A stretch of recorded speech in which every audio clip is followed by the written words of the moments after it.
not go for an earthen pond if you are a new beginner. Do not start with an earthen pond. Fine, if you have someone that wants to help you to manage it, good, you can go ahead. 5 things you must not do as a catfish farmer. Are you about starting this business? Please and please watch this video to the end. Even if you started, this video can still be helpful to you. 5 things you must not do as a new farmer. Number one, do not stock fingerlings as a new farmer. Do not start with fingerlings. Instead, buy juveniles. Do not start with fingerlings as a new farmer. Number two, do not use sinking feed if you are not well experienced in the catfish farming business. If you are starting the business for the first time, please and please do not go for sinking feed. Number three, do not start formulating your feed yourself if you are just going into this business for the first time. Start buying the branded feed. With time, when you understand the business very well, you can start formulating feed by yourself.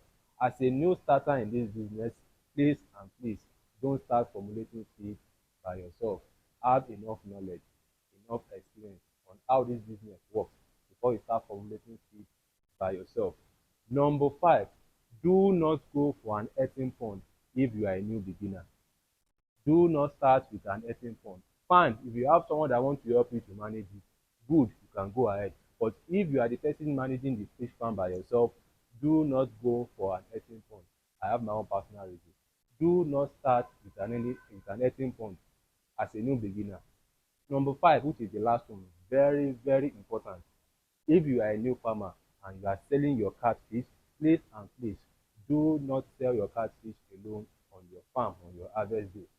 Please and please, if you are a new starter or you started the business, it's your first time you want to sell, please and please do not sell your fish by yourself on your farm. Have people that will assist you. So number one, do not start with fingerlings. Number two, don't use sinking feed.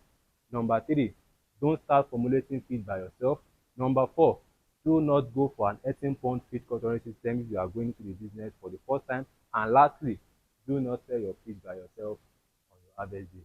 So are you a new farmer? Please and please take these 5 things, very, very important, and you will not regret at the end.